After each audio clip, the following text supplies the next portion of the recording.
Father's Day, everybody. All you dads out there and all you folks that's got dads, I guess that makes about all of us. I was gonna make a little video. My dad, he died 4 years ago, so I always miss him. Guess I always will miss Dad. He was probably the coolest person I ever knew, to be honest with you. Never raised his voice, never got ticked off about things. Always took everything in stride. So, and I was just, this old hat I got on, that was Dad's old hat. So I figured I'd put it on this video. I'm making this little walking stick, kind of in remembrance of Dad. I call this, I'm gonna call this walking stick here, it's gonna be my walking stick. I have it when I get ready, get needed. But I'm gonna call this thing a Willis wig splitter. It's a multi-purpose tool. You can use it as a walking stick. If somebody's needs attitude adjustment, it also multi-purposes as attitude adjustment. This end right here, old growed up vine on an old tree. Well, on that end, if you look close at it, that shows you what somebody's face will look like if you have to use it on them. No, I hope I don't ever have to do that. But that, just the intimidation factor ought to do the trick. Especially if I'm doing a little busking somewhere and somebody decides they're gonna try to grab my tips. I've actually had that happen before. Not around here, but when I was living in Nashville, played a lot of street music, and sometimes old winos, they'd get their courage up when they'd run out. They'd try to make a grab part. Usually you just call them out. It only happened a couple of times. Both times I just called them out and they cowered down and put the money back. I ain't never run into one that just took straight off with it. I would not be surprised if somebody didn't try one of these days doing that street music. A lot of old winos usually walking around. But I decided to make this one into the Willis wig splitter. It's got a little history to it. I never did finish this one. It's been laying around for a long time out in the yard. It busted open right there. You can see I put some wood filler in it, and that kind of fits the theme of the wig splitter, I call it. It'll split your wig, bust your head to the white meat, so to speak. No, I said this has got a little history on it, and I'll tell on myself. Back when I used to drink, one time I got pretty mad about something. I was pretty well lit that night. I didn't give up the drinking. That's a subject for another video, because that's a little longer discussion. I am going to talk about that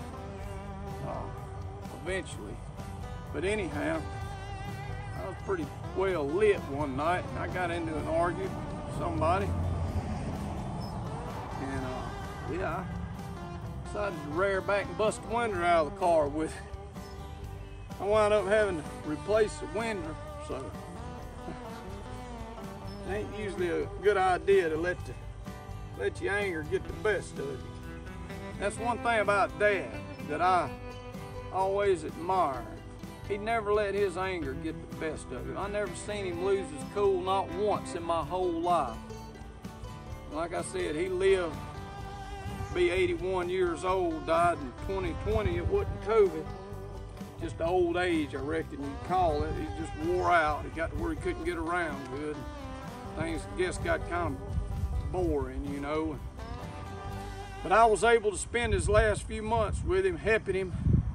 He got down where he couldn't even get up and down. I had to bathe him in the bed there the last couple of months. So his quality of life, it really went down.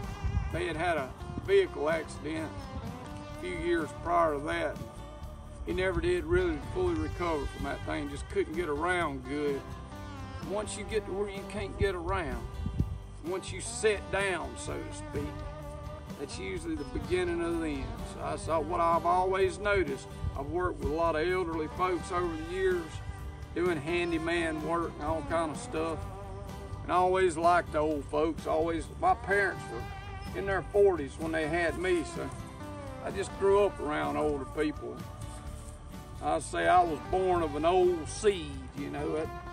If my dad had had kids at the age most folks normally do, you know, I'd have probably been born in the 60s or something. So my genetics are kind of set up to be kind of an old school person, I reckon. And then being raised, I don't know if it's nature versus nurture or whatever, you know, the old debate. I don't know if it's what or what, genetics or my raising or a little of both. But I always had the temperament of older folks. And then I got into bluegrass music when I was a young man, probably about 13 years old, 12 years old. I really got into it hot and heavy. Started going to a lot of bluegrass festivals, playing music with older folks. First band I was ever in was called Sand Mountain. Sandy Ridge. There was a band called Sand Mountain. It was so long ago I can't even remember right. But Sandy Ridge, it was a bluegrass festival in Meridian, Mississippi. It was the first festival I ever went to, and I wound up becoming a member of that band. There was a fella by the name of Leo Broadhead that run the park. He was a bail bondsman, and that was his band. So anyhow, that was the first bluegrass band I ever played in. And anyway, I was always around older folks, long story short. And I went to work with the Sullivan family. Whenever I graduated high school, I worked full time my junior year at Wells, Lamont. Dad was working out there. And he got me on, and I was able to work full time at night. Clayson Lovern done the same thing. Brooks, his daddy, worked out there, and he got him on. He worked the third shift, and I worked second shift. I believe that's how it was. And anyhow, I saved up my money that year and bought my first Gibson RB4 banjo because Brother Darrell Lloyd, I had seen the Sullivan family play over at Eddie Pilgrim's barn in Edinburgh, first time I saw them. And then they came to Brother McFall's church over there in Smallwood, just down the road over the legendary Four Corners, Mississippi. Kind of the moonshine capital of this area.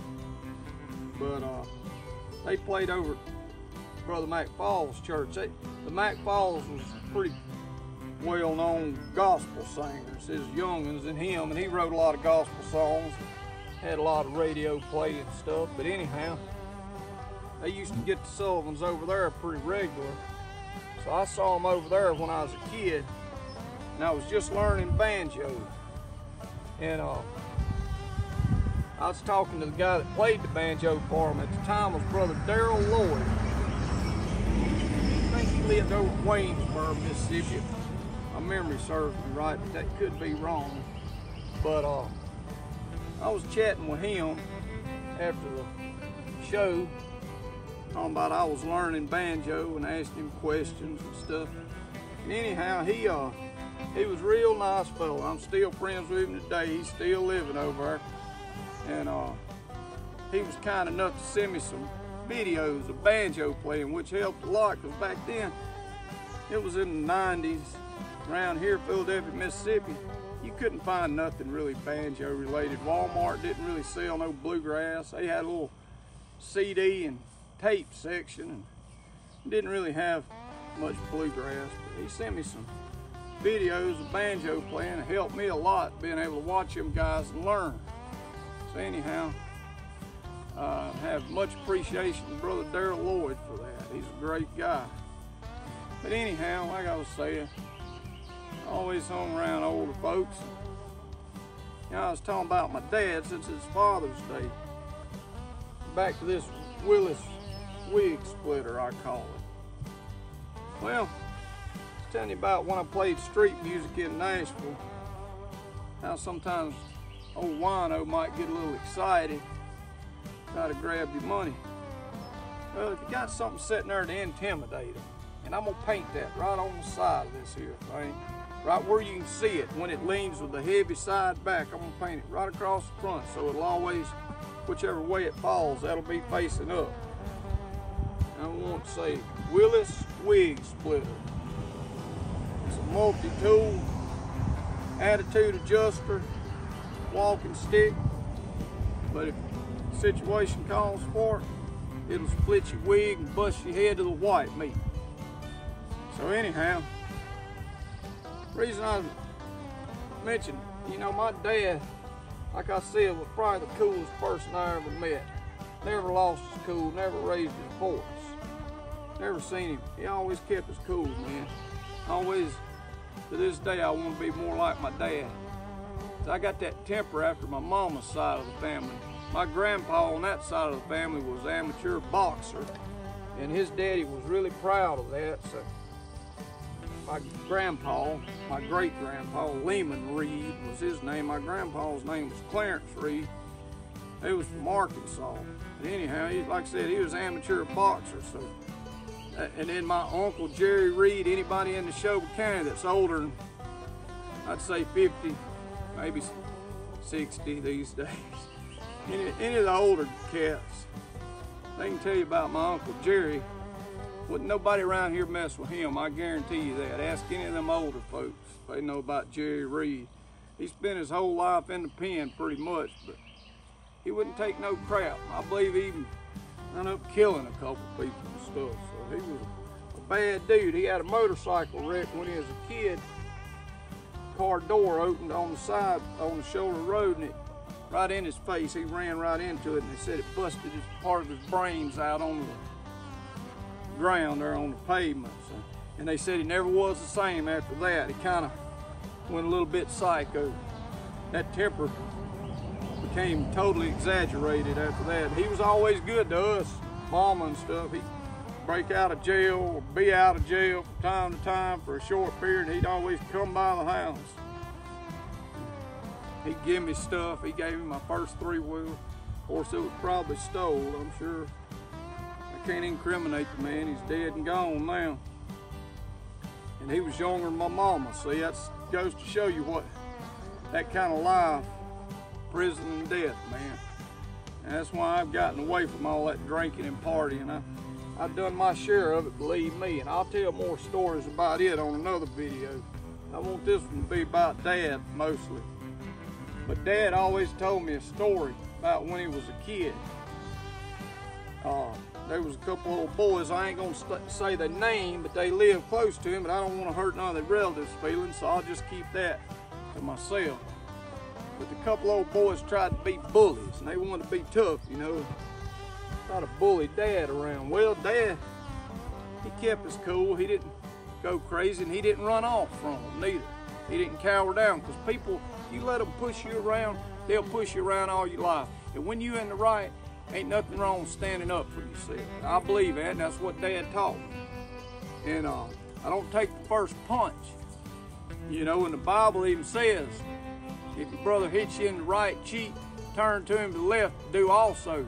But my Grandpa Reed always said, it don't tell you what to do after you turn him out the other cheek. So he was the one that was a boxer when he was younger. So. But I get that Reed temper a little bit. That's why this thing has busted one windshield out. But anyhow, that's why I'm gonna call this the original Willis wig splitter. I'm gonna make some more of these things and sell them if somebody wants them. I sell a lot of stuff over at the flea market in Philadelphia, Mississippi. We set up as much as we can on the weekends there if I ain't got to do something else. But all them old boys was gonna try to bully Dad. Well, he fixed them.